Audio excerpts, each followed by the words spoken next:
Okay, thank you for your patience. I'm sorry we're running a little bit late, time transitioning between our work sessions. We do have a quorum. Please join me in the Pledge of Allegiance to begin our meeting. I pledge allegiance to the flag of the United States of America and to the republic for which it stands, one nation, under God, indivisible, with liberty and justice for all.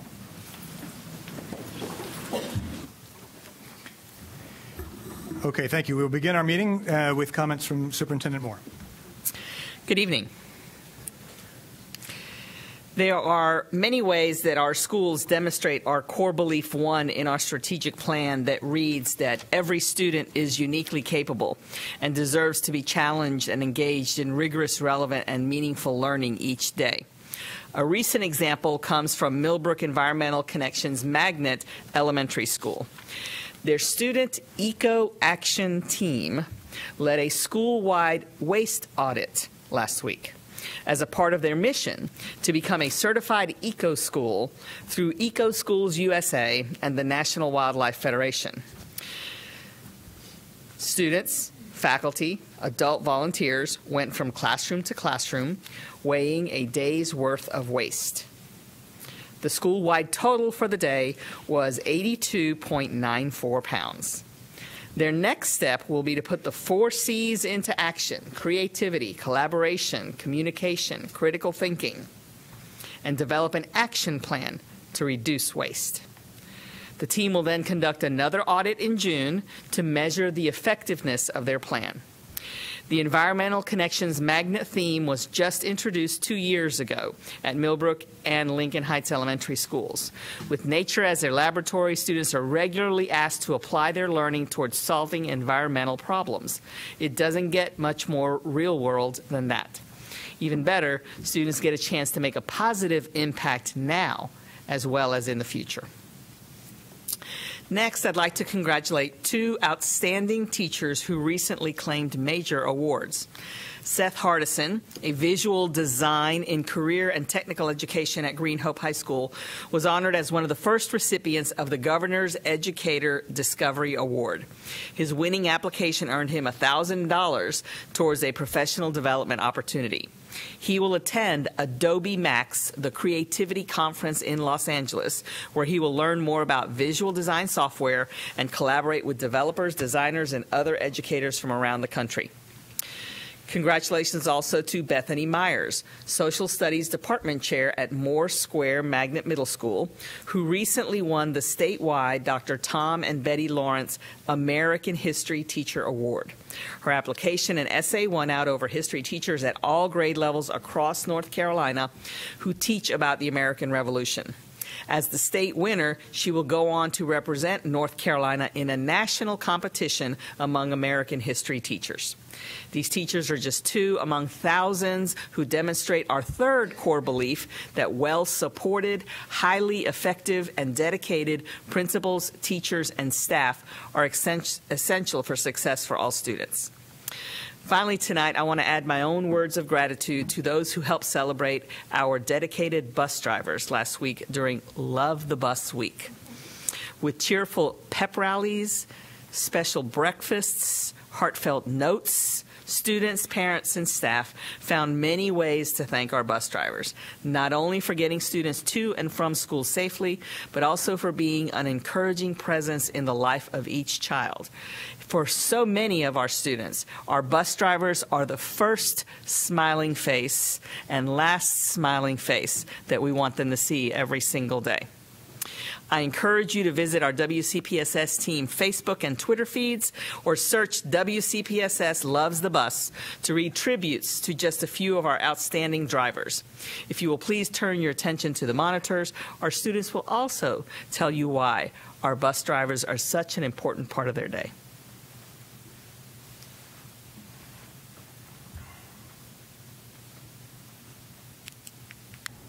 Our bus driver is wonderful. When I get on the bus, he greets me with a good morning. She likes to say good morning and goodbye to us. I feel happy and she just makes me smile.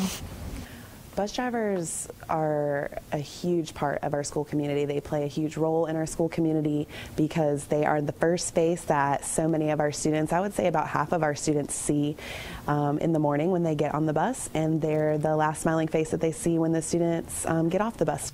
I would say I love her because she makes us feel safe a lot. So I know it's a safe place. I know I'm on my way home. She's a really nice and caring person, and I feel like she really wants us to be safe on the way home.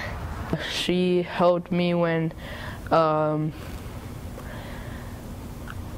was like doing bad and stuff like that, and she was just helping me, saying, make sure you do a good job, make sure you're not doing bad in school, and that really helped me through getting it done. Our bus drivers are truly special people because they are prepared to take care of the needs of our littlest hawks who might need a hug and let them know that it's okay, to our middle hawks who might need to work through some friendship problems or talk about their grades. She's always nice to the people in our bus and kindly and friendly.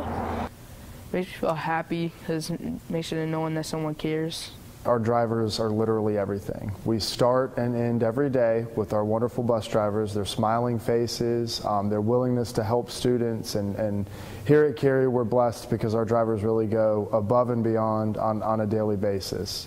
We truly appreciate their dedication to our students. We appreciate them getting up every morning early before the sun rises, and oftentimes they get home after the sun sets. I love my bus driver. I love our bus driver. I love our bus drivers. I love my bus driver. I love my bus driver. I love my bus driver. I love my bus driver. I love my bus driver. I love my bus driver. I love my bus driver. We love our bus drivers. I love my bus driver. I love my bus driver. Love my bus driver. We love our bus drivers. We love our bus driver. That's some love. It concludes my comments. Thank you. Thank you. What a wonderful set of comments. I am glad that I don't have children getting on the bus anymore. They're off at college. But what the bus drivers really did show my children is that the bus became a safe place for them to build independence. I did not realize that until occasionally the kids couldn't take the bus. And my kids actually, at times, didn't like that because that really was their independent community. And so thank you to the bus drivers for helping build that level of independence. And we have not forgotten about you. We will continue to work to try to make sure that all of our bus drivers and all of our other non-certified staff are treated as state employees and county employees who will all are to get a living wage.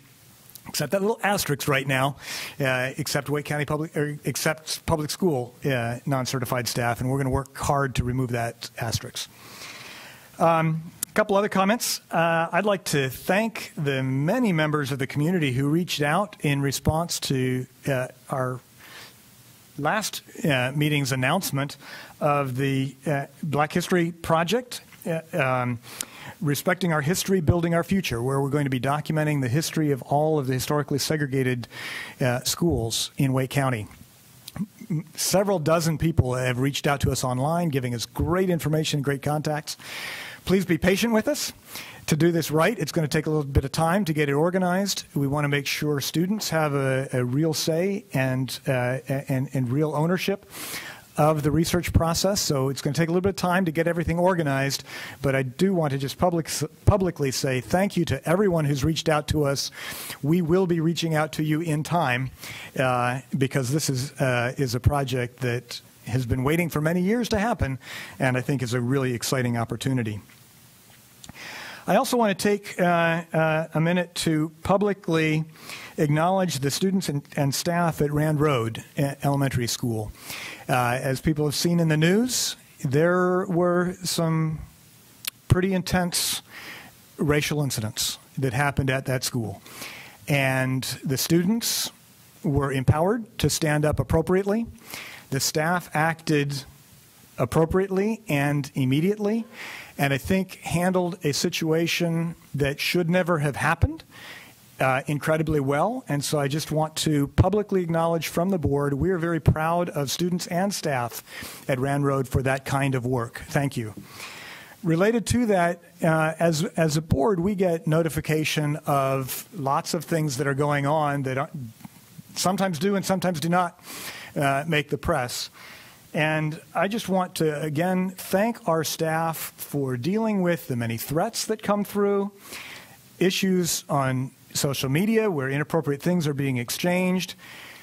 Sometimes things make the press, but many times they don't. But I just want to acknowledge to all of our staff, thank you for the hard work that you do.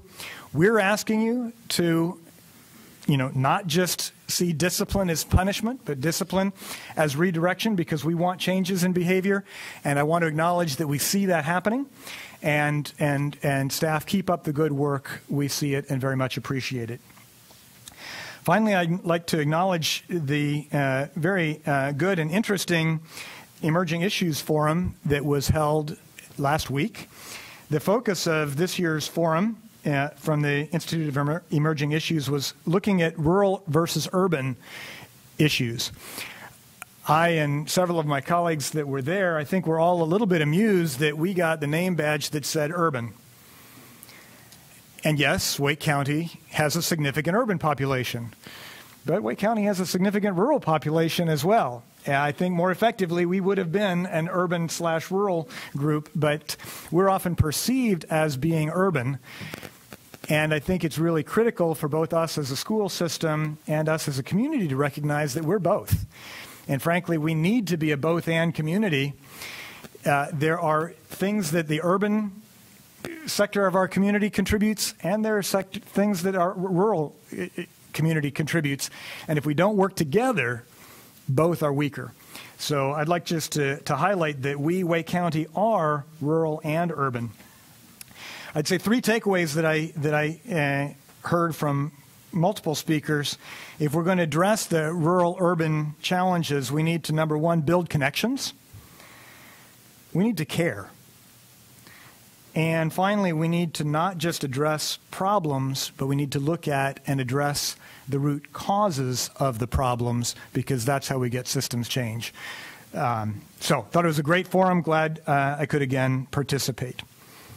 That concludes my comments. Mr. Sutton. I love our bus drivers. That's all I got. All right. This week, we'll start with Ms. Scott. Thank you. This past November was pretty exciting for my family, and not just the election that allowed me the honor and privilege of sitting in the seat, but I was also able to take my 8-year-old son to see Hamilton at DPAC.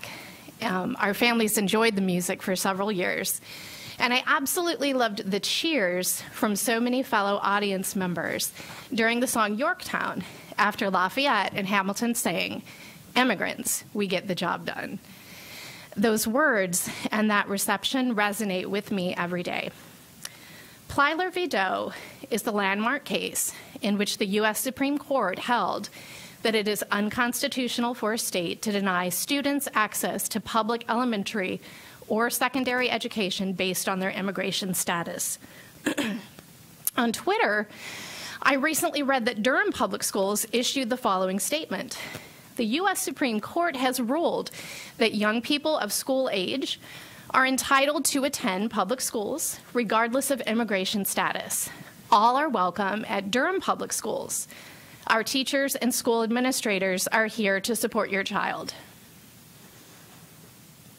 And I would like to personally thank each and every Wake County Public Schools system teacher, every principal, every bus driver, every volunteer, every school support professional who supports every child every day and makes certain that all feel welcome. Thank you. Ms. Cash? Yeah, I love our bus drivers too. We had one bus driver for 12 years, Robert, and he did welcome my kids really well, better than their mother did some mornings. So thank goodness for Robert. But he he traveled around with us, and Jill Touchberry's here. She knows Robert, and she was in our neighborhood.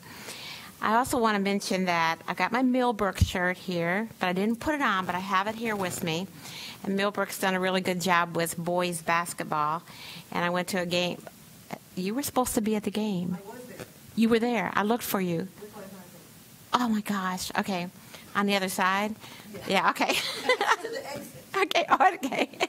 Okay.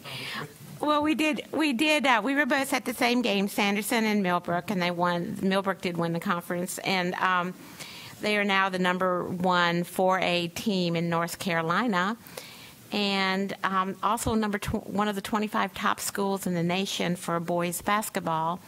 And I did want to mention that they're one of 3 that has an undefeated season in the nation of the top 25. So I love all the schools, but all 4 of my kids went to Millbrook High School, so I happen to have lived there a long time.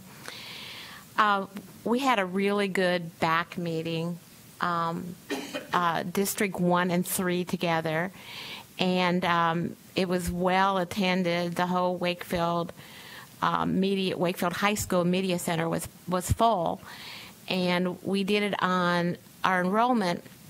But we really did it on marketing our schools in the eastern part and the northeastern part of Wake County. And Tim Simmons was there, and Lisa Luton did a great job. And Heather Scott did a presentation, which was an exercise, and it was great, and everybody had to participate. And we got our schools really fired up over there, and we're going to continue to work really hard in eastern and northeastern Wake to market our schools, because we believe in public education the most. That's it. Ms. Kushner.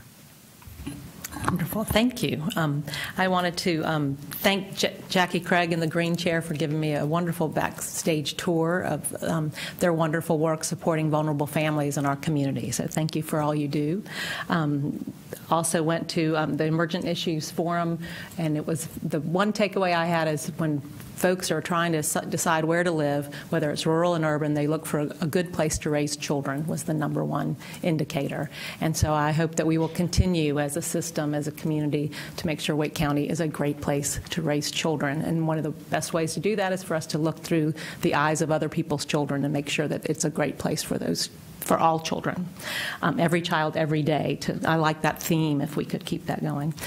Also had a great forum that Broughton and Enloe, when 2 great high schools get together.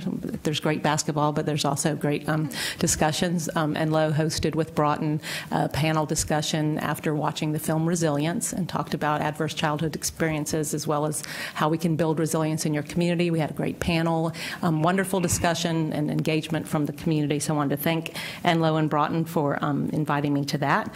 There was also a community meeting on ACEs last week, but sadly it came out also announced that Advocates for Health in Action is going to be phased out as a nonprofit. They had been leading some community work around resilience in ACEs. I was very sad to hear of that nonprofit closing next month, but they will have a celebration in March, and they are transferring that work to Safe Child. So again, highlighting the work of nonprofits that we can partner with. I hope that we will continue the work that AHA started in schools and look for other partners. We need community support to do work for children, and so I'm hopeful that we can continue to support groups and facilitate those relationships so we can help kids. Thank you. Mr. Fletcher. The Wake Up and Read campaign to raise 110,000 books to collect 100 is basically the collection time is over. The time now is to sort, to level in terms of grade level and reading ability, and then to pack them up and to take them to I think 12 of our different elementary schools this year, where each child in those schools will be given an opportunity to choose 10 books to take home to be their books and add them to their personal library. And the reality is that these may be the first books these children have ever owned. And so it's a great project. If you have any skills in the area of leveling books, if you're a retired teacher, if you're an active teacher with a free Saturday, go to our website, Wake Up and Read. There's an opportunity there for you to sign up and to participate. There's a lot of work still to be done in terms of taking this hard work, taking the donations that have been made and getting them into the hands of our students. So encourage you to do that, and that's what I'll share tonight.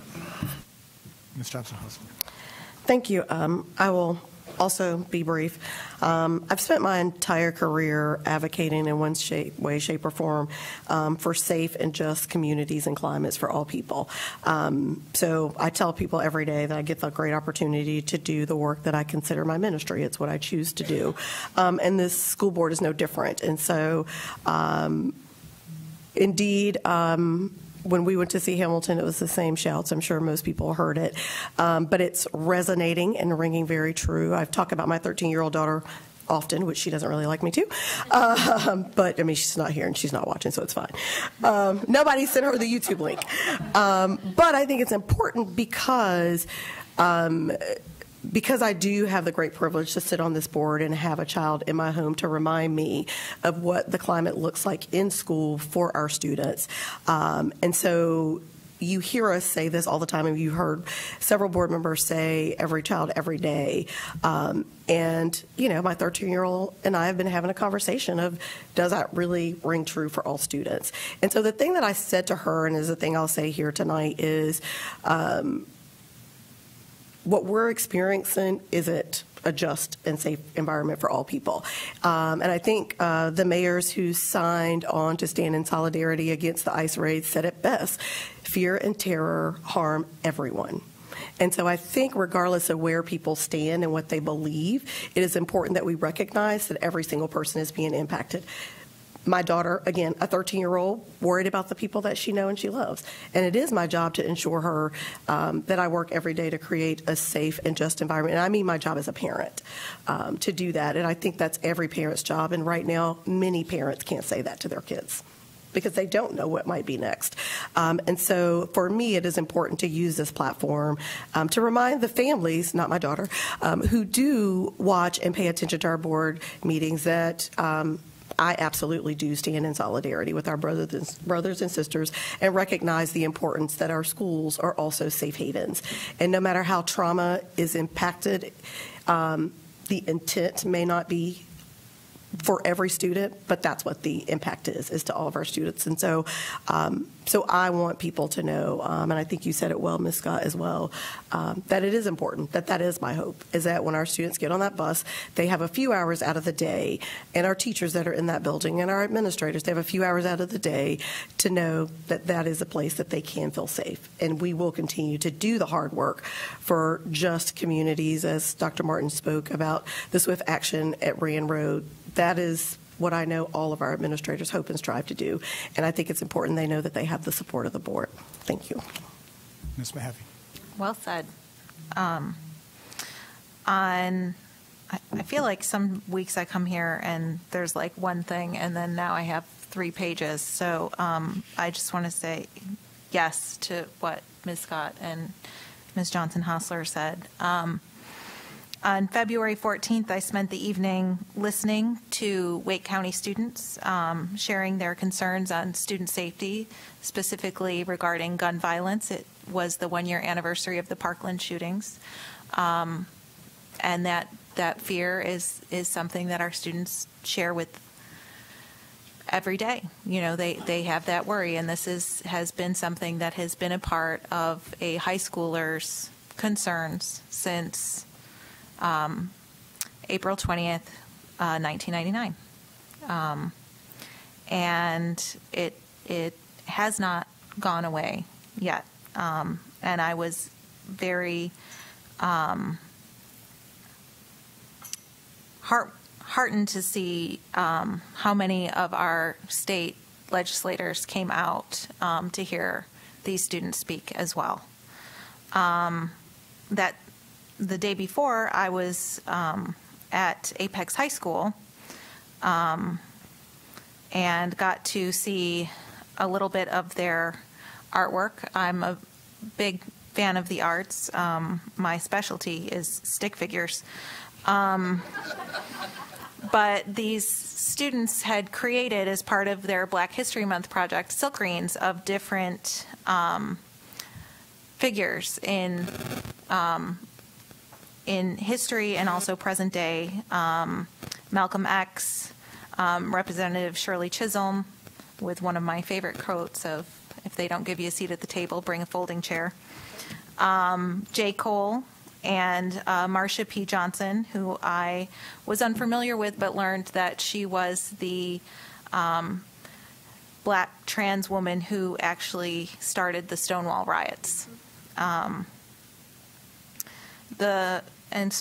I was excited to see a presentation on Rosenwald schools. Betty Murchison of the North Carolina Coalition of Rosenwald Schools spoke at the Cameron Village Library.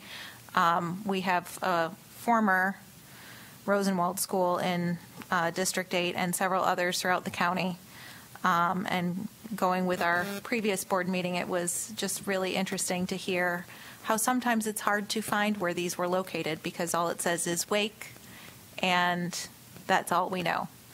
And I was excited. I feel like I'm using the word excited a lot, but really, to see the EdNC article by former Teacher of the Year, James Ford, highlighting the work of our Equity Affairs Department and what they do in our school district. And I think it's something that is not always seen, but it's felt by our teachers and by our students. And I really enjoy seeing them come and their work highlighted and really held up as a model for other districts to look at.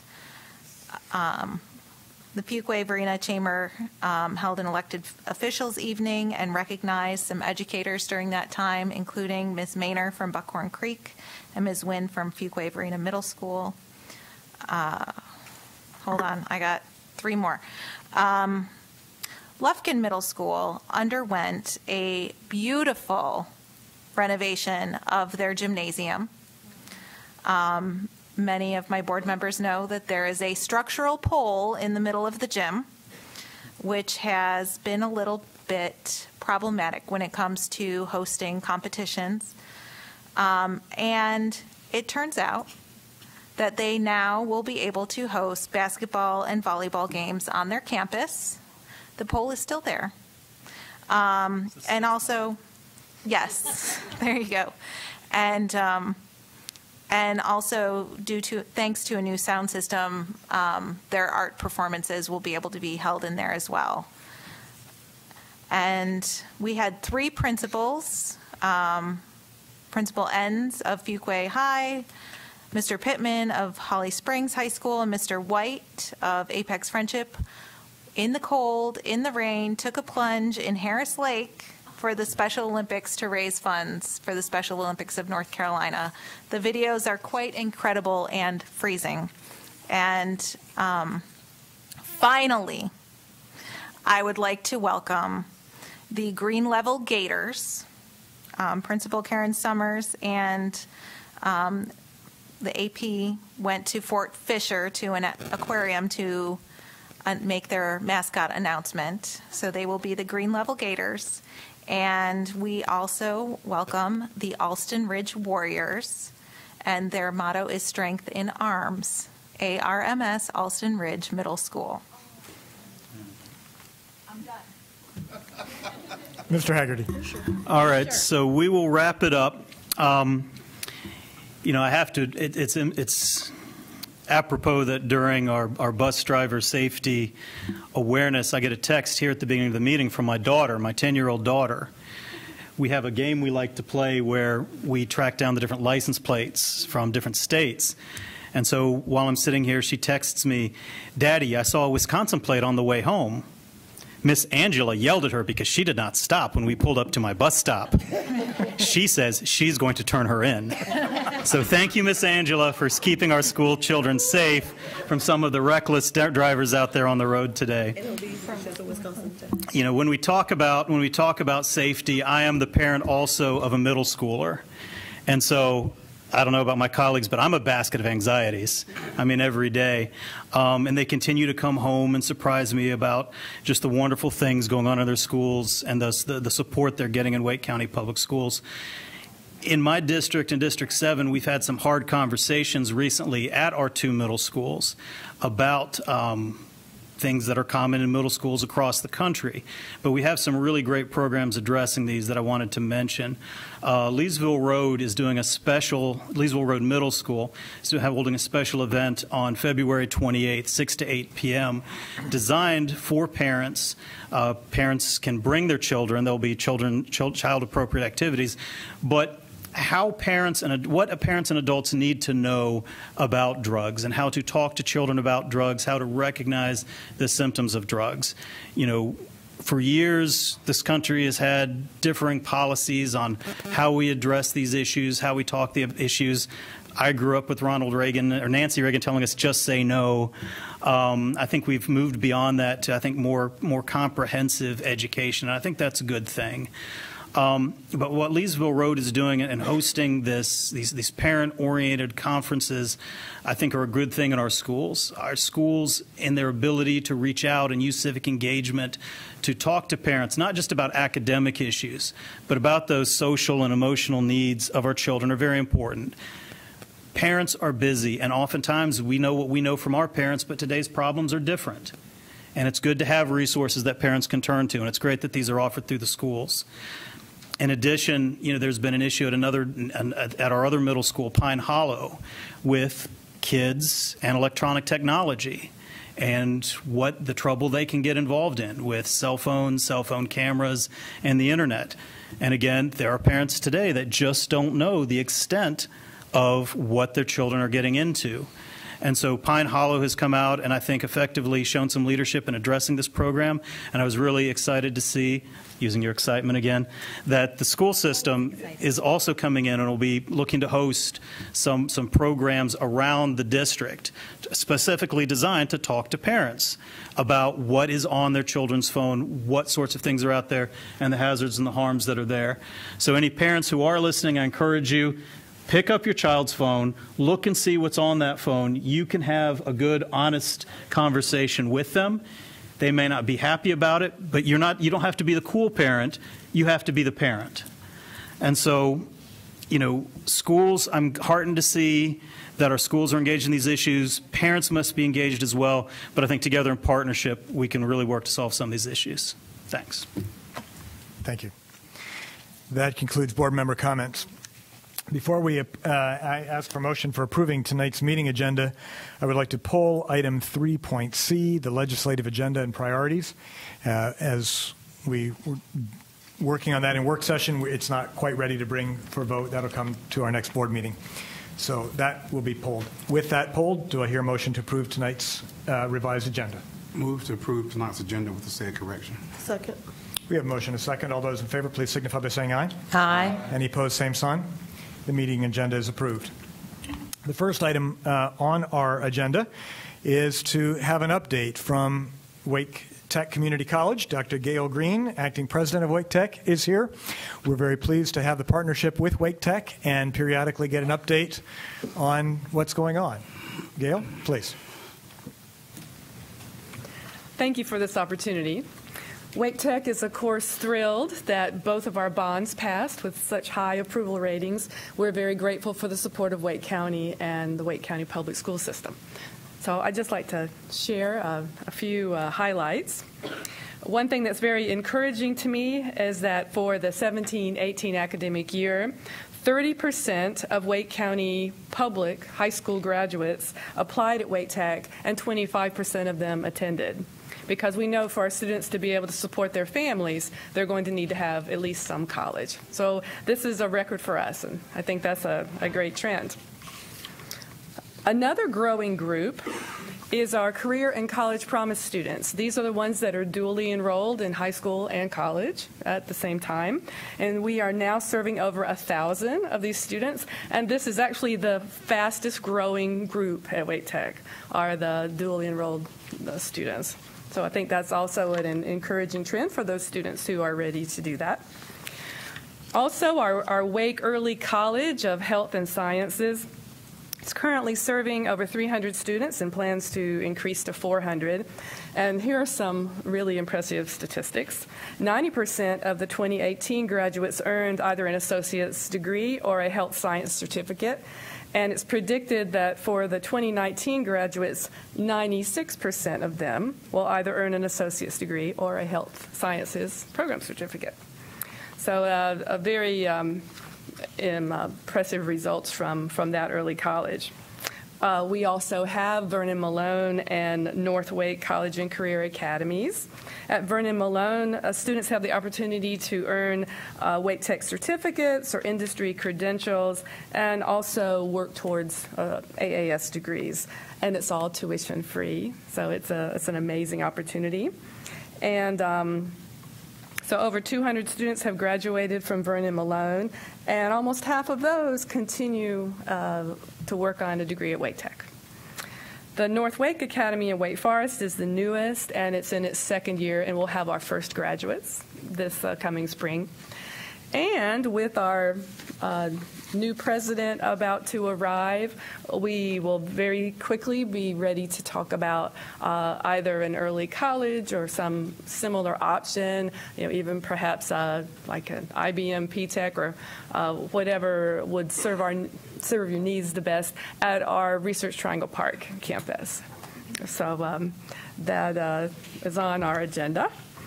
And speaking of our new president, Dr. Scott Rawls will soon become the 4th president of Wake Tech, and I think that's a bit impressive that after 50 years he is only our 4th president, right? So he will start officially on April the 11th, but we have an aggressive transition plan underway. In fact, he's going to be here later this week, and we are already making decisions and moving very quickly.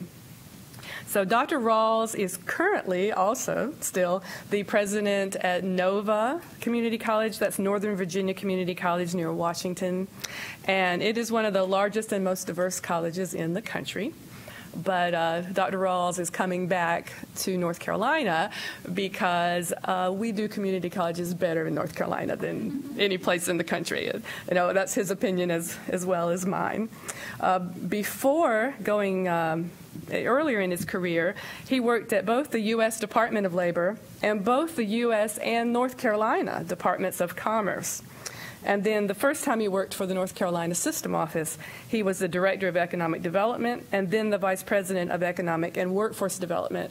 So Dr. Rawls is very passionate about helping to create a world-class workforce in Wake County. He became a community college president the first time at Craven Community College, and then in 2008 was chosen to lead the entire community college system. So we asked him when he was here week before last if he was going to stay 15 years like Dr. Scott, and he promised us that he would do his best. He thought perhaps he had that many years in him. So we anticipate a continued long period of stability at Wake Tech, and look forward to continuing our partnership.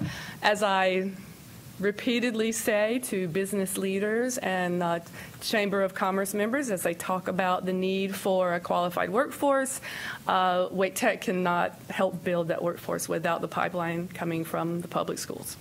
And so you, as it's been mentioned, you are a great asset, and both the future of our economy and our county depends on you.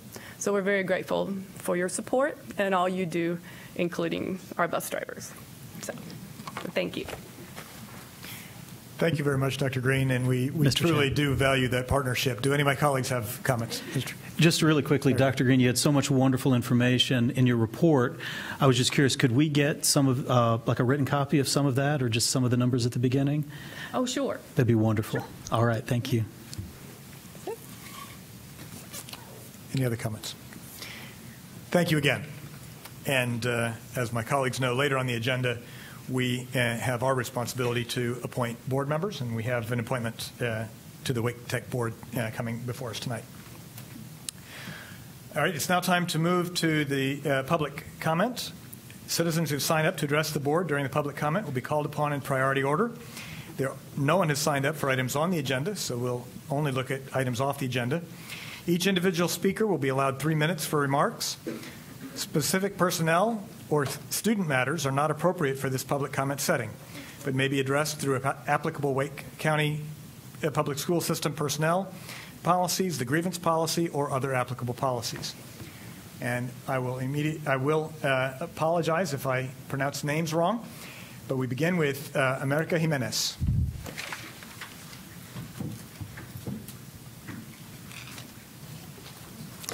Hi, my name is America, and I'm speaking today on behalf of the thousands of immigrant children and students in Wake County, as well as on behalf of the educators who stand behind them 100%. I am currently serving as a teacher here in Wake, and I came specifically into education because I believe in the transformative power that public schools hold. Public schools upheld the promise to provide every student with an equitable education, regardless of their immigration status, ever since the Plyler versus Doe decision in 1982. This promise must be protected by our district so that students will have the opportunity to become tomorrow's leaders. The district recognizes that it is indeed a complex and changing world, as this is written into our Vision 2020 strategic plan. And we thereby must approach our policies with a lens that considers the social inequities that exist within our communities. I can tell you firsthand about the fear these students feel to leave home and go to school. I felt it when I myself was going through a public school system that remained silent in the wake of ICE raids and the rumors that were plaguing our community. And I feel it now for my students. Just 2 weeks ago, I hugged a student goodbye. She would have been a perfect candidate for the teacher cadet program, but because of ICE, those dreams are now in jeopardy. A couple of weeks ago, a representative from ICE declared that this would be these raids would be a new normal. The purpose of this new normal is to provoke fear in our communities. This new normal is to keep our immigrant students out of school. And if this is to be a new normal, the immigrant communities will adapt, as we always do. However, as educators and policymakers, we must adapt as well. We have made promises to ourselves and to the public education profession to teach all of the students who sit in our classrooms, as well as to teach those who will be absent in the coming weeks out of fear. Fear that they won't see their parents when they get home. Fear that they will be rounded up at the bus stop. Fear that their dad will be arrested in a carpool line. Who can think about homework when this fear hangs over them? I would like to thank those who updated the policy manual, as it does seem that the focus lies in prioritizing education. Most of the language emphasizes minimizing and distracting impact that law enforcement in general could have while a student is at school. However, going forward, we must make adjustments to provide safer classrooms for our students. We must reassure our families that our school buildings, grounds, bus stops, and district as a whole will be a safe place for our students to continue their learning. While the federal government has deemed schools and other areas as sensitive locations, the district as a whole should feel a responsibility to remind families that we will fight for their right to an equitable education. To this end, I would like to request that the board consider adopting or changing some of the vague wording within Policy 5120 regarding the county's relationship with law enforcement that has been outlined on the provided document. Changes include reconsidering a previously submitted request to strengthen protection for immigrants and undocumented students, such as declaring our schools as safe zones. Furthermore, the policy encompasses law and federal authorities under the term law enforcement. However, I suggest that the district make explicit policies regarding the functions of federal immigration agents in our schools rather than covering them under the umbrella of law enforcement. Thank you. Natalie Ortiz.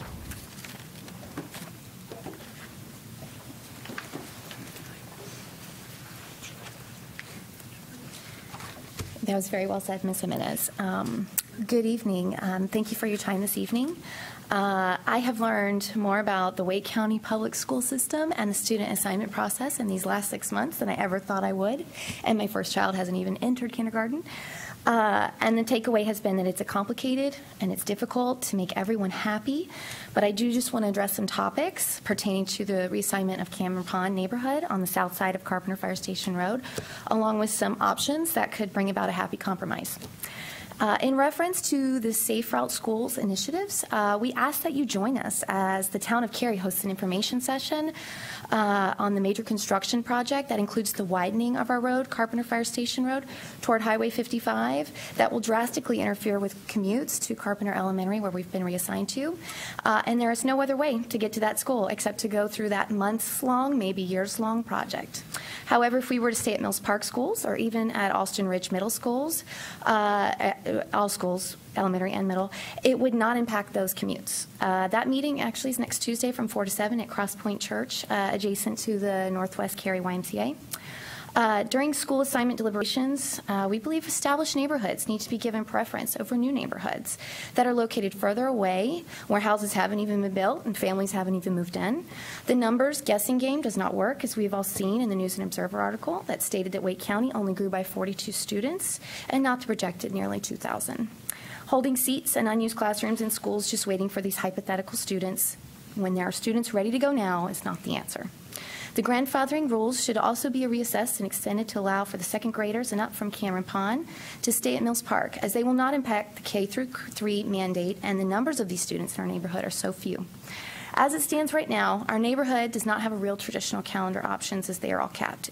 If we are being asked to go to a year-round school, why not put us with the rest of our neighborhood, with Cameron Pond North, who are at Alston Ridge, and use Carpenter as the overflow school? Another option is to make Alston Ridge Middle a traditional school or only track 4 calendar until the school actually meets the numbers of students required to fill more tracks. Lastly, I asked, as the transfer application requests are being made, that all this information is taken into account. Our neighborhood needs stability, and we as a community will continue to push for this. We just ask that you seriously consider what we are asking and keep an open mind. You have the ability to make changes at any time. Thank you, and I hope to see you at that Tuesday's Town of Cary information session. Muriel Hassan.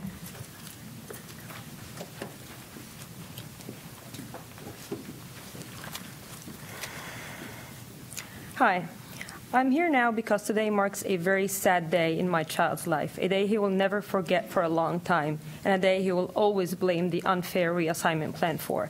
Today marked my third grader's last day at his class of 17 students at Mills Park Elementary School, a school he not only thrived at but considered his happy and safe place for the past 4 years. Tomorrow he gets to anxiously walk into a strange building of his new charter school, a school that would do a much better job providing consistent academic experience for a child his age of 8 years old. For many of us in Cameron Pond, making a decision to switch schools mid-year is hard and is a risk, yet it feels safer than keeping the kids' path under the mercy of having no traditional school option. Most families, just like us, want to stay and support the public schools, but because of the decisions made, more people now opt out for guaranteed consistency at other schools. We all know that the decisions made for Cameron Pond were unfair and focused solely on inaccurate data without any consideration for the negative impact on families, kids' stability, and traffic. My son, as many of my Cameron Pond innocent children, was not allowed to grandfather and graduate with the rest of his class, while children just his age at Parkside Elementary were allowed to do so. My son, as many of our Cameron Pond children, was not allowed to attend Mills Park Middle, a school we literally see from our front door, due to the excuse of the K-8 alignment, while some kids his age from Bella Casa neighborhood were allowed to have no K-8 alignment.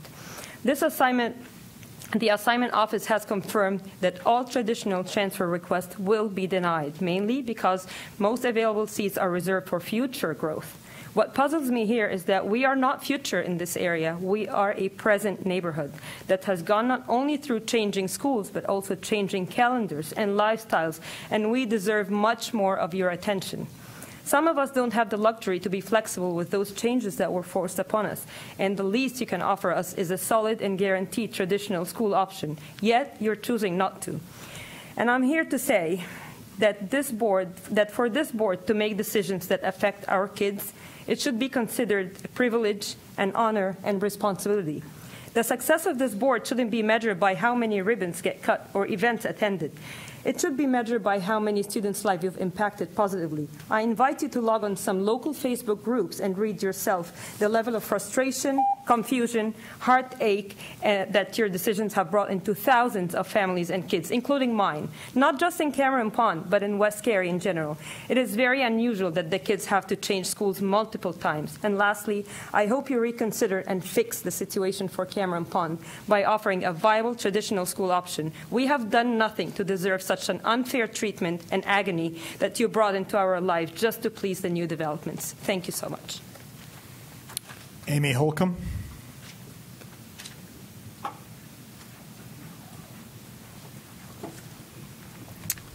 Hi, my name is Amy Holcomb. I have a second grader at Mills Park Elementary, and we also live in Cameron Pond. And I have two concerns that I was hoping the board could help us address today. The first concern is it doesn't look like our neighborhood is going to have any traditional options for elementary school or middle school.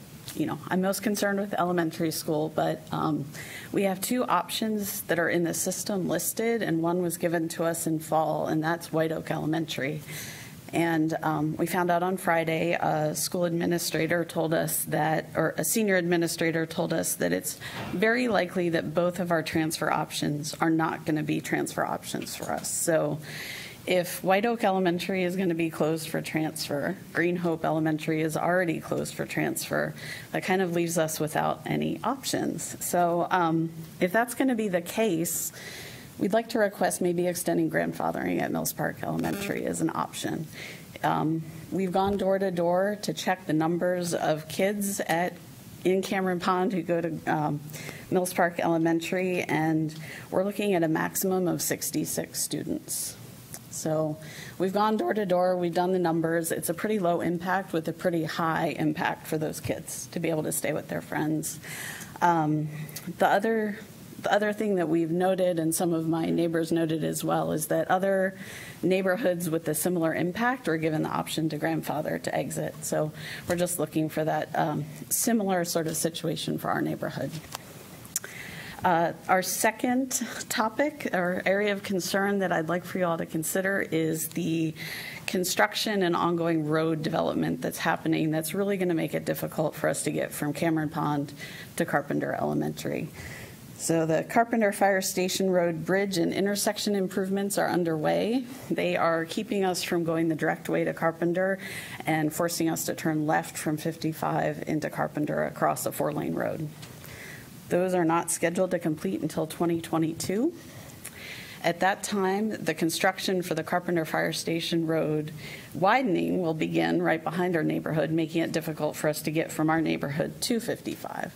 So someone starting elementary school from our neighborhood in kindergarten could reasonably expect that their entire elementary school career is going to be spent navigating Carpenter Fire Station Road construction. So I think our neighbors have kind of shared the potential traffic risk that this poses, and please consider allowing us to stay with our northern Cameron Pond neighbors at Alston Ridge Elementary so that we can circumvent those traffic issues. Thank you very much. Rachel Eitzen.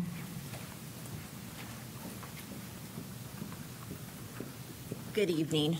My name is Rachel Eitzen. I'm a representative of the Teamsters Union, and we represent hourly support, non-certified support classifications, such as bus drivers, safety assistants, cafeteria workers, mechanics, and the like. There's been conversations today about what took place in last year's budget, state budget, which was a good thing.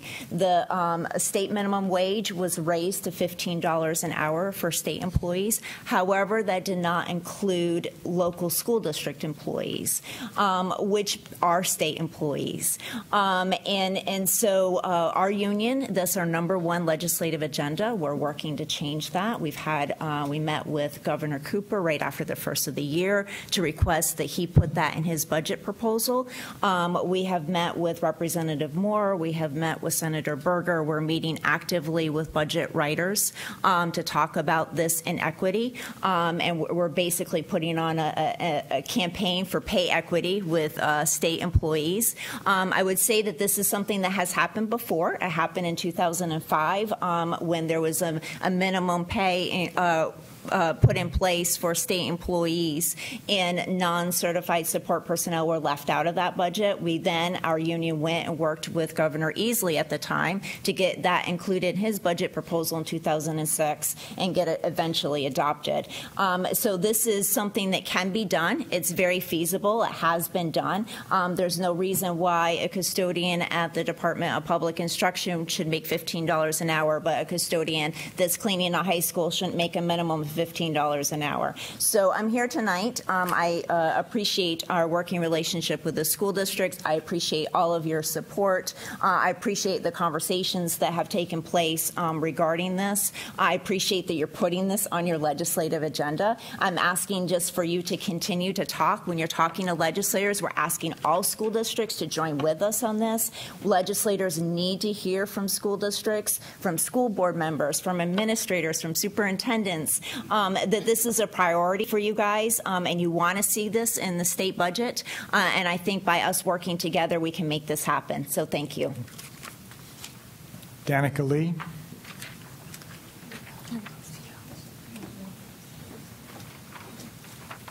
Hi, thank you for your time tonight. My name is Danica Lee. I use she, her pronouns, and I'm the Youth Engagement Coordinator with North Carolina Asian Americans Together. We're a statewide Pan-Asian nonprofit organization that works to empower Asian and Asian American communities across North Carolina. The issue of safe zones in schools is very important to our organization and to me personally. I grew up in Sanford, North Carolina, where in the last few weeks, 27 people were arrested by immigration enforcement officials. This raid left families in limbo, children without parents, and students afraid that their school campuses would be next.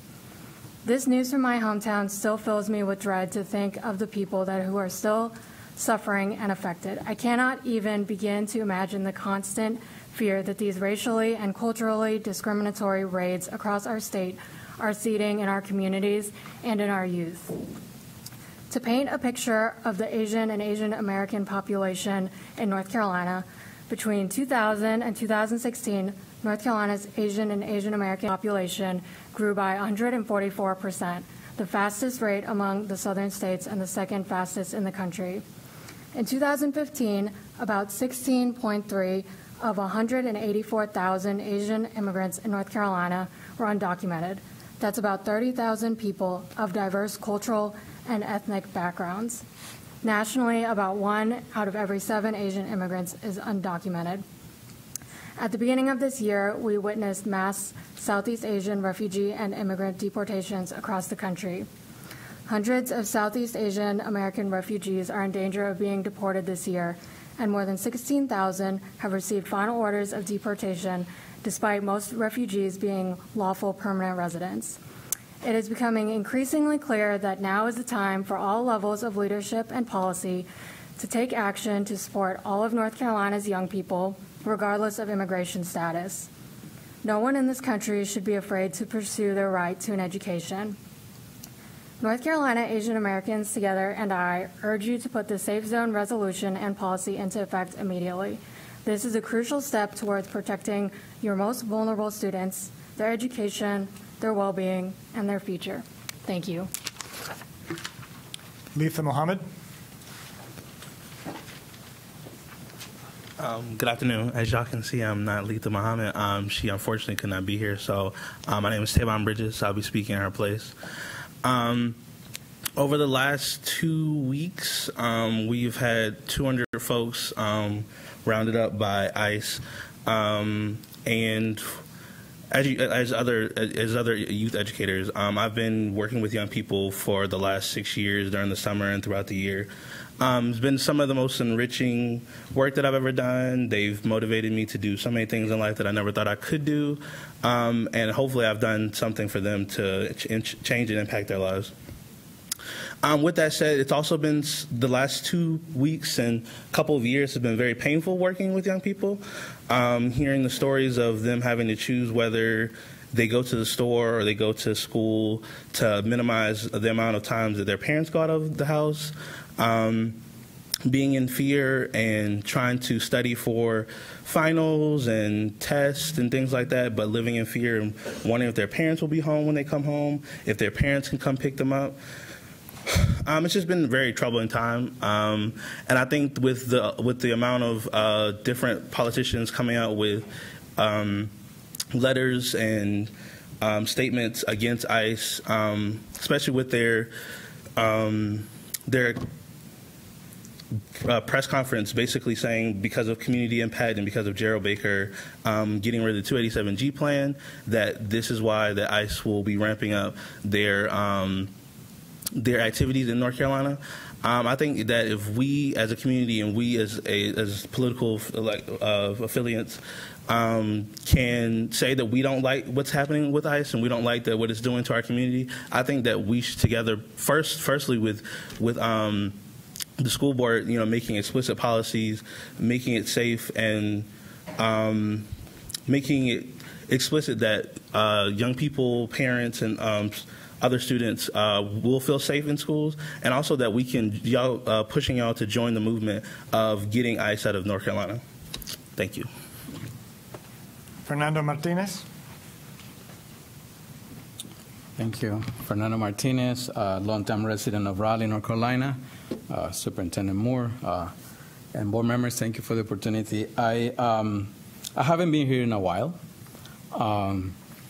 but one of the last times I was here is 2 years ago when we were asking you to pass the safe school zone resolution and policy.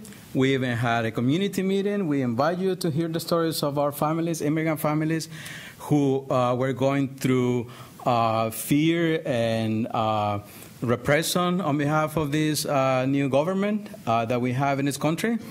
Our families, at the time we were asking you specifically to pass a resolution and a policy that says that schools will be safe school zones for undocumented families and undocumented students. I don't know what to do. I've been coming here for years. I've been speaking in front of you with a very positive attitude to collaborate. I have spoken to you angry and upset because of the lack of action. I'm speaking to you now really in dismay because I really don't know what to do. Since I was here a couple of years ago asking you to pass a resolution to protect undocumented families, one of my brothers had been deported. One of my brothers have been deported. I'm the fifth from 11 siblings. I have a large family. 2 of my siblings have been deported in the last several years. You are elected officials. We elect you. We vote too. We come to you. You do nothing. Seriously. We are asking you to pass a safe and a school zone resolution that says to our immigrant families that even though you are different governance body, I know you're not Immigration and Customs Enforcement, I know that, we're not dumb, but we want you to assure our immigrant families that schools are a safe place and a sanctuary for them. Not even their apartment or their houses are any longer safe for them. ICE is terrorizing our communities. Literally terrorizing our communities. Our undocumented parents can be picked up in the morning when they bring in the children to school, on the way to school, even outside the school. But one thing that they feel or they want to feel is that the school building is a safe and sanctuary place for our undocumented families. I'm really hoping that we could talk now and we can actually find a way to collaborate. You see, we have educators in the room asking you to protect the undocumented immigrant families that we have in the school district.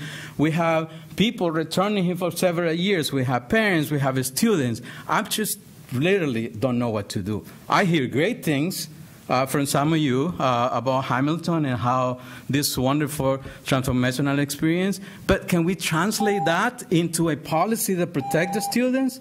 I mean, seriously, can we do that? Can we work together? Please? My brother is in El Salvador. 17, 18 years in this country. He was sent back. This is the thing that our families are facing every single day. And these educators know that is why they're here with us tonight. Sorry. Thank you so much, Mr. Blumberg. I'm still going to ask you to please pass the safe and school zone resolution and policy. Please talk to us. We'll be happy to reach out to you and make this happen. But thank you for your time, and I'm just really hoping that you guys pay attention to us this time. Thank you so much. Christopher Nordstrom.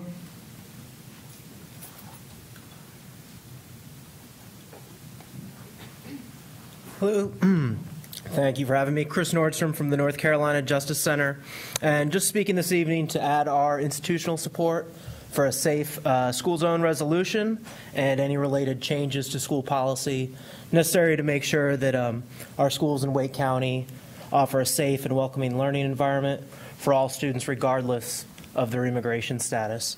I'm happy to stick around after the meeting to talk with members, share some information the Justice Center has published on the impact of our overly aggressive immigration system and the negative impact that's having on students, and talk about exploring ways that the Justice Center can potentially partner to ensure that all Wake County families are aware of their rights. Thanks.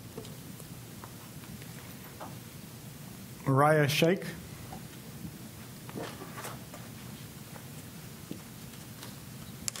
Hello, everyone. I'm Maria Sheikh. You all know me. I was here at the last meeting, and I was in the work session. It's always enlightening to hear our elected officials discuss and debate community issues in work sessions. And I sat through the earlier work session, and I got the impression that there's a data gap, particularly when there was a discussion on the calendar for 2021. And I just wanted to quote some data that is available on public platforms out there.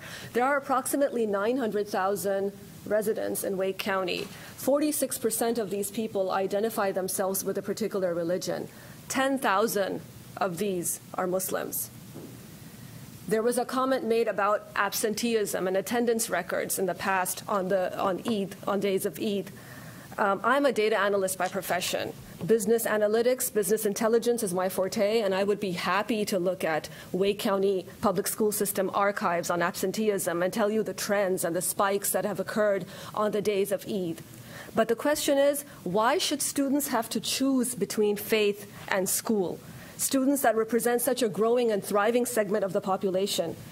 During a very casual conversation inside, a very quick comment made by Mr. Bill Fletcher was that he equated this request to students requesting a day off for a baseball game. Sir, this is a religion that represents 1.6 billion people in the world. 345 million Muslims live in the U.S. 26,000 live in North Carolina, and 10,000 of those live in Wake County. This is a huge need of a huge growing segment. So we have to show acceptance. I would be, again, happy to work with you because students shouldn't have to choose between faith and school. There was also a comment made about you having to make this decision on secular lines. I think what Ms. Tamani Powell forgot to mention in the meeting was that there are 3 other teacher workdays that have been placed specifically to align with religious holidays. One of the Jewish group, that was in September, 2 for the Hindu group, 1 in October, 1 in March.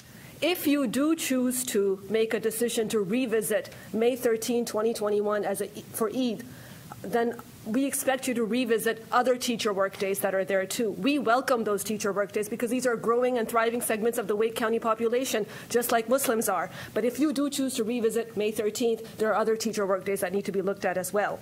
Again, as the gentleman earlier than me, who came earlier than me said, there was great references made by you for Hamilton, by you for making Wake County a welcoming place for all students, by you for student safety and inclusivity. We hope these values will be taken into account when you make this vote. We hope this vote will be inclusive and accepting and accommodating, visionary and progressive. This is, after all, a holiday that's already in place by other states. And we hope you will cater to the need of a growing segment of the Wake County population and approve May 13, 2021 as a teacher workday. Thank you. Kristen Beller.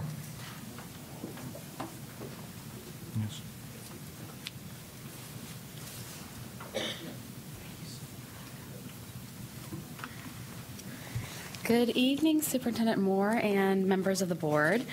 My name is Kristen Beller, and I am the president of Wake NCIE. For those in the audience who are not familiar, Wake NCIE is the local affiliate of the North Carolina Association of Educators, excuse me, the state's largest public education advocacy organization and educators union. We represent educators who are currently active employees, both classified and certified, as well as retired and aspiring educators. And as an advocacy organization, our work is to improve conditions for student achievement and to support the recruitment and retention of school district staff. We strongly believe that our work in public schools should be driven by sound policy and budgetary decision-making, and that budgets should reflect our values. And here in Wake County, we value public schools. We recently conducted a survey of staff to elicit feedback about existing needs in our schools with the goal of identifying priorities with budgetary impact.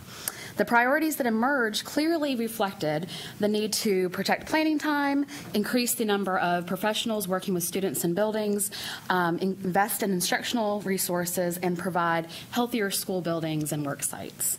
Investing in these 4 areas will elevate our learning environments towards the schools our students deserve. And so tonight, I come to you to share the briefest of overviews. We're talking a 30-minute presentation squashed down to a little bit of time.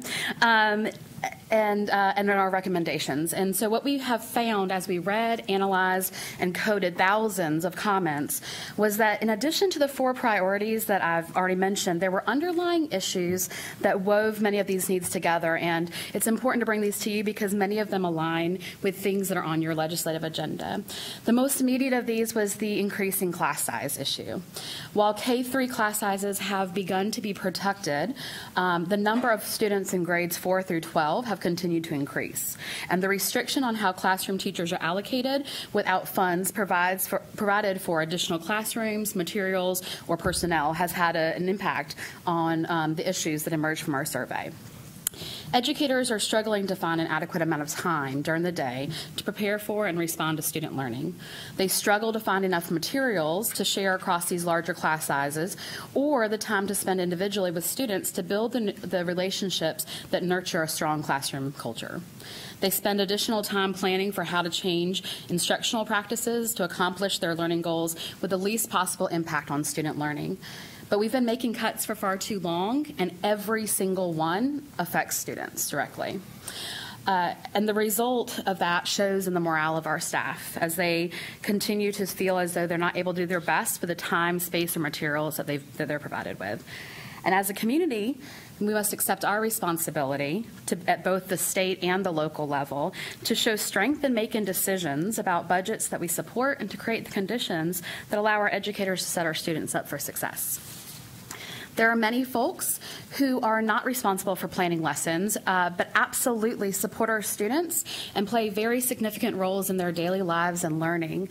Our instructional assistants, transportation, custodial, cafeteria, and office staff all need to be prioritized when drafting budgets. Without them, schools simply don't function. And we've seen the effects of that as the General Assembly had cut the number of instructional assistants that are in our buildings. Severely reduced the numbers of our instructional assistants.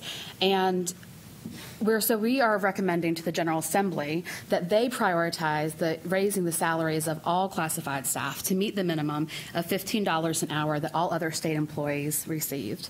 There's actually a petition online for that. If folks in the audience are interested in participating, it's bit.ly/15, the word for NC Public Schools. Additionally, staff shared the need for an increase in the number of student service professionals in our school buildings.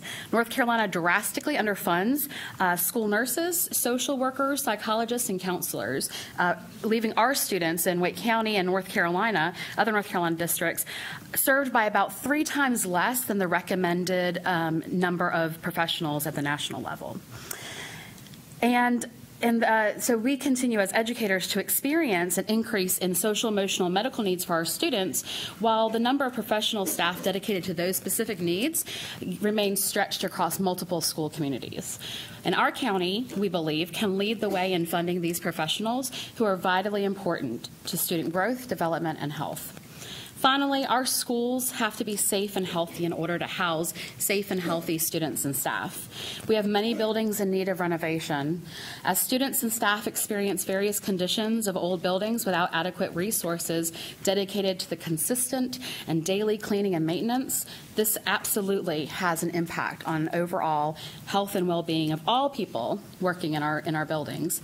And additionally, this is something that doesn't get talked about a lot, and So I feel like it's really important to add that this need actually extends beyond school buildings and includes other work sites for employees that support students in schools but may not work directly in them. Those buildings often take a lower priority because there aren't students working and learning in them, but the renovation, maintenance, and functionality of those sites remain equally important to the working conditions of the staff that are in them. So in summary, I've handed to you our recommendations for this body, as well as part of what we will be presenting at the county and state level to our elected representatives, and we ask that you prioritize our recommendations in your budget proposal this year. We look forward to speaking with all of you in more detail about our survey results in the coming weeks. And just to say these out loud so that the audience knows, since they don't have this material, the things that we are recommending that Superintendent Moore and the Wake County Public Schools Board of Education prioritize in the drafting of their budget proposals are providing adequate resources so that educators have protected planning time to prepare for and respond to student learning, resources for class size and additional supports including instructional assistance, materials, and other support stuff. Instructional resources, including the devotion and time of the devotion of time and resources to preparing both students and staff for using technology with instructional fluency. Student service personnel, including school counselors, social workers, psychologists, and nurses, and the physical conditions of work sites impacting the health of our students and staff. Thank you all so much, and we look forward to talking more with you about this. That concludes public comment. Chair Martin, I'd like to move approval of the consent items as listed. Second. We have a motion and a second. All those in favor, please signify by saying aye. Aye. Any opposed, same sign.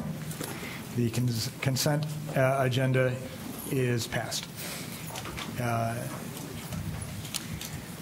All right, the first item on our action agenda is looking at the Knightdale High School School of Collaborative Design calendar. This material was presented to us at a work session 2 weeks ago, and Jackie Ellis is here. Good evening. Addressing it on the yes, agenda. thank you. Good evening, Board Chair Dr. Martin, board members, Superintendent Moore. This evening, I'm here to present to you the calendar change request for Knightdale High School Collaborative Design. The school is currently a traditional calendar. We are seeking approval for it to change to align with the early college calendar. As you may know from the February 5th board work session when we presented this proposal, it is has been designated as a restart school in spring 2018. That restart status has allowed for it to have flexibility in its calendar, and that calendar will then allow for Knightdale to continue its focus on relationships, innovation, and mindset. Those three things have shown or proven to have significant gains in the areas of teacher retention. That has increased. It has reduced suspensions. It also has increased the graduation rates. The challenge that still remains is the academic ones. We want to have an opportunity to have a schedule, a calendar that will allow opportunities to look at our ACT performance, increasing those performances, our EOC composite, our EOC growth, as well as looking at our CTE post-assessments. Those are areas that we still face challenges. And so we feel that this calendar will allow for the school to have embedded professional development, more opportunities for project-based learning, more opportunities to work on products, public products, as well as digital portfolios. Some of the things that the traditional calendar has not allowed it to do at the level that Knightdale High School would like to do. The calendar proposal has received feedback from the students, from its staff, as well as from the superintendent leadership team. And we are requesting your approval today to change the calendar, the current calendar of traditional, to align with the early college calendar. Do I hear a motion to adopt this calendar for Knightdale High School? I move to approve to adopt the calendar. Second. We have a motion and a second. Is there any questions, discussions? I've got a comment. I would just thank you for the presentation and the clarification. I just wish we could align all of our high schools to this calendar, especially hearing from Dr. Green and the increase in dual enrolled students. It would make it so much easier for all of our high school students to take advantage of Wake Tech courses. So just wish we could I'm glad to start with Knightdale, but I hope we can keep going. Thank you. And I've got just a quick comment. I just want to say thank you for that presentation. During the work session when Dr. Argent also went through the presentation explaining the necessity of why the calendar change would help, it was very moving to see the passion. This is, again, that every child, every day. I had the pleasure of visiting Knightdale High School in December, and you can tell the staff very much cares for their students, and the students do love being in that building. And so I had to say that again because it's amazing. So thank you so much. Thank you. Dr. Argent does amazing things. Yes, on behalf of the board, Dr. Argent, Jim, thank you so much for the community work that you did as well to try to build the capacity around the calendar, because that's an issue that often comes before us that, oh, here's something that's a surprise. But thank you for the community work that you did to build this project. Seeing no further questions, all in favor of adopting this calendar, please signify by saying aye. Aye. Any opposed, same sign. The calendar is passed. Thank you. The next item on our agenda, we have a couple of policies that have been through the policy committee meeting. We start with policy 3225, 4312, 7320, the technology responsible use. It's a mouthful, isn't it? There you go. There you go. Good evening, Chair Martin, members of the board, Superintendent Moore. Tonight I bring to you for first reading policy 3225, 4312, 7320, technology responsible use. The revised policy was reviewed at the December 3rd Superintendent's Leadership Team meeting. It was also reviewed and recommended for approval at the January 29th Policy Committee meeting. When approved by the board, the revised policy will replace the current policy 3225, 4312, 7320, technology responsible use. Tonight we present it to you for approval for first reading. Chair Martin, I'd like to move on behalf of the Policy Committee, move approval of the on first reading of this board policy, technology responsible use. Second. We have a motion and a second. Any discussion? I was wondering if, Ms. Gaddis, if you wouldn't mind describing some of the parent meetings that you've been recently holding, because I think there is a great concern on the board to make sure that parents know about this policy. I think it's a very strong policy, and that we can help parents and support parents in helping us to abide by it. Sure, and I think Mr. Haggerty for mentioning that earlier. So one of the things that we've been doing over the last year, really mostly concentrated in the last 6 months, is we've been partnering with the Counseling and Support Services Group with Crystal Reardon. We have realized in talking with parents and doing a lot of our research that really and truly it's a student wellness issue. When we look at technology and how it's not used appropriately, we want to make sure that we understand that it's a social, emotional wellness issue for students. Technology is a tool. It can amplify good and bad practice and good and bad wellness in our kids. And helping by identifying it in that manner, we're better able to help our parents define strategies to help their students in that work. So we started as a duo with Counseling and Support Services and Technology Services with the Holly Springs High School feeder pattern. We had an event there. It went so successfully, and parents gave us a lot of great feedback. So we've started doing that at specific schools. We also are trying to plan right now 3 different events across the county. We're working on figuring out locations right now and dates on that, so that will be coming forthwith. You're welcome. Thank you. I do want to commend that, I believe it was in this policy, it might have been a related one, but I think it was this one, that we did to the best that we could in policy language make sure that it was identified that personal devices are also subject to the responsible use policy, because I think there was some confusion prior if I have my own device, does it fall under the same guidelines as a school system's device? No, in the Wake County Public Schools, all devices fall under the responsible use policy. Yes, sir. Seeing no further question and hearing no further discussion, all those in favor of adopting the first reading of this policy, please signify by saying aye. Aye. Any opposed, same sign. The policy is passed on its first reading. The next policy before us is Board Policy 5030, Community Use of Facilities, presented to us for its first reading by Mr. Tim Simmons. Good evening, board members, Superintendent Moore.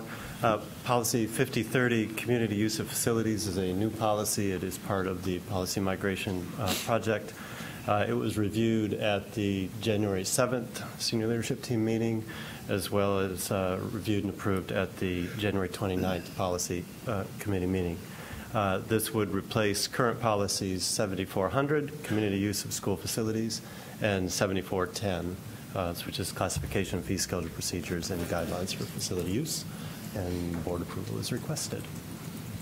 Chair Martin, I'd like to move that we approve Board Policy 5030, Community Use of Facilities, on its first reading. Second. We have a motion and a second. Any discussion? I just found it interesting in hearing how that is used and the fact that it's very unlikely that a request will be denied on a basis of what the event is, but rather the ability of the school to provide the facility and the staff, and that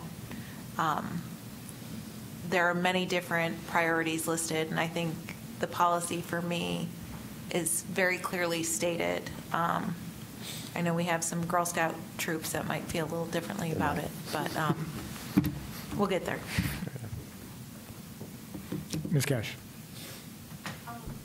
So we may hear some things from the community on as we get a new policy. I'm not sure what changed exactly, but and as we go forward with the policy, what do we direct? Who do we direct that to? Because is that to your office? They can direct them to me. They can also direct them to Linda Wilcox, who is here.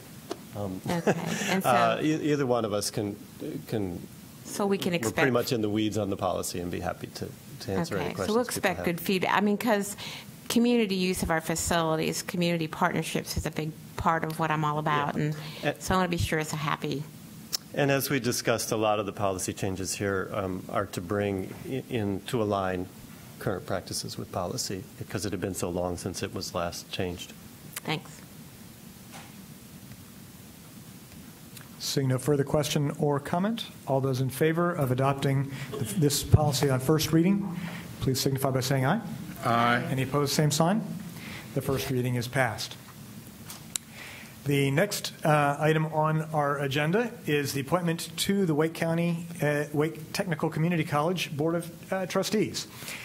Our responsibility here as a Board of Education is to appoint 4 trustees to the Wake Tech Community College Board of Trustees. We recently had Mr. John Tabiri resign because he moved to another state. His term of appointment had lasted through 2016. Being brought to us for recommendation, and I don't know if Ms. Janine Martin was able to make it.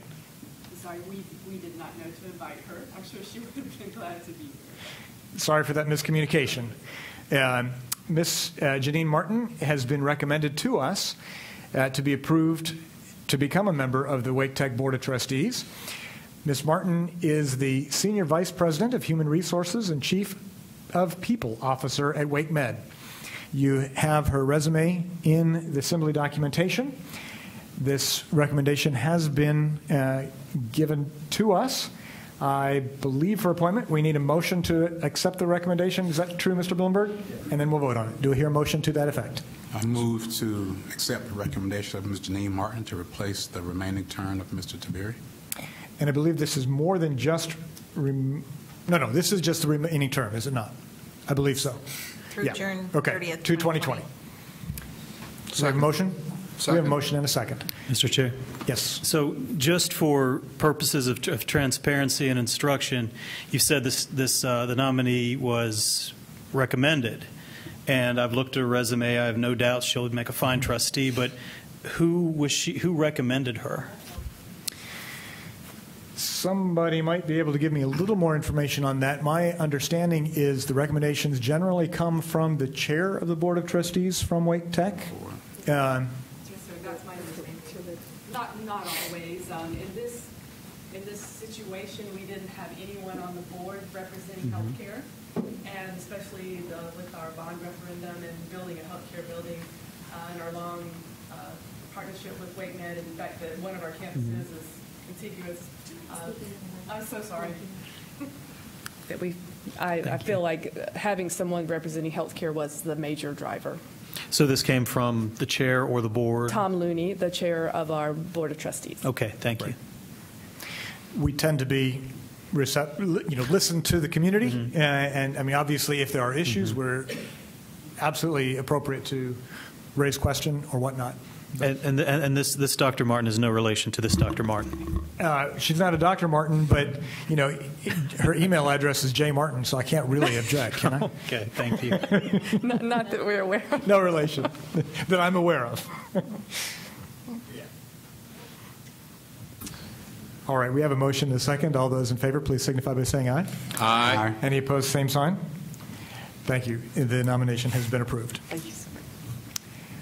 The next item before us is a slight addendum to the enrollment plan. Mr. Glenn Carrozza, we had a variety of conversation about assigning dirt, I guess is our colloquial way of describing it. So that's what we're looking at tonight. Chair Martin, members of the board, Superintendent Moore. I bring to you an additional item for discussion for the 2019-2020 enrollment plan.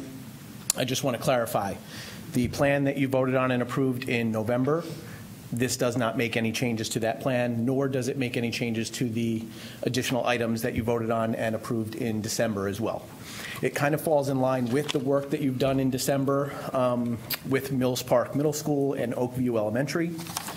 So at the last work session, we brought to you a presentation that talked about Wake Forest High School and Heritage High School, looking at areas of land, not so much vacant land, but areas where there are no students currently enrolled in Wake County schools. And so looking at reassigning those areas to combat the crowding in the area.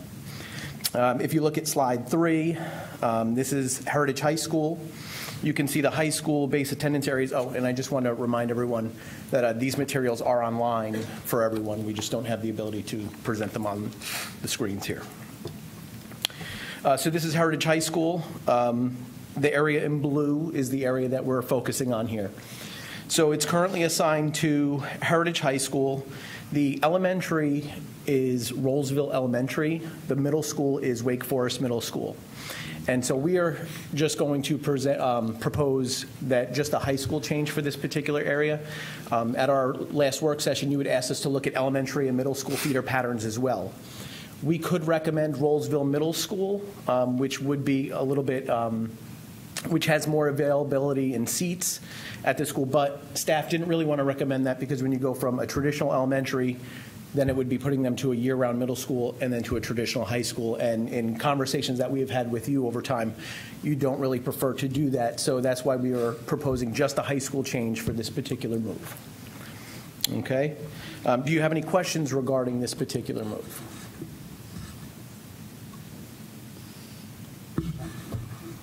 Mr. Chair, I've moved that we accept the staff recommendation to add this to our current enrollment plan.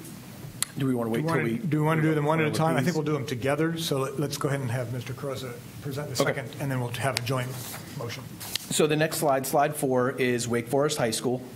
The area in red does have 2 different elementary school assignments. You've got Brassfield Elementary and North Forest Pines, both feeding to different middle schools. So what we're looking at here is proposing Wakefield Elementary, Wakefield Middle School, and Wakefield High School for this particular area in red. Yes, there is a large portion of this is undevelopable land. It is a watershed. However, there is additional phases of neighborhoods up there where you're going to see like that little island at the top left of this red area. That is a neighborhood, so the additional phases could potentially build out over time and propose more crowding concerns at the school. So we're trying to get ahead of that.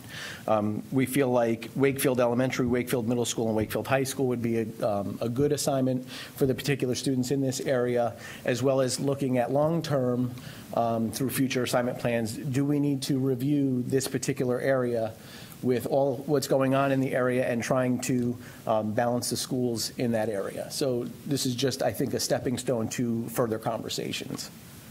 Do you have any questions about this particular recommendation for Wake Forest High School? And so in looking at K-12, there are no students who live in this area? That is correct, in So any no, of these. In any of these, okay, Yep. Thank you. Just to clarify on that, there are no Wake County public school system enrolled students living in those areas. All right, Mr. Sutton. Now we're ready. Make a motion. I move that we accept staff's recommendation for the addendum to the plan. Second. We have a motion and a second. Any further discussion? Mr. Cash. Well, I for one, and we've talked a bit about this quite a bit. This is a lot of my area, and I'm really excited about this being done, and hopefully we'll continue to reassign more into my district so we can clean that area up, because these are all Wakefield Middle School kids. Okay. Seeing no further question or comment, all those in favor of this modification to the 2019-2020 student assignment plan, please signify by saying aye. Aye. Any opposed, same sign. The addendum is approved. Thank you for your time. I entertain a motion to go into closed session. I move that we go into closed session to consider confidential personal information protected under GS 143-318.11, A1, A3, and A6, and 115C-319, to consult with the Board of Education attorney and preserve the attorney-client privilege as provided in GS 143-318.11A3, to consult with the Board of Education attorney and preserve the attorney-client privilege as provided in GS 143-318.11A3, due to current litigation, SHV, a minor, by and through her parent, Jacqueline Louise Holloman, versus Wake County Board of Education, Wake County Superior Court 17, CVS 12026, and Legal Aid of North Carolina, complaint number 22-007, filed with the North Carolina Department of Public Instruction, and to consider confidential student information protected under GS 115C-402 and the Family Education and Privacy Rights Act 20 U.S. Code 1232G. Second. We have a motion and a second to go into closed session. I'm really excited. All those in favor, please signify by saying aye. Aye. Any opposed, same sign. We now will move to closed session.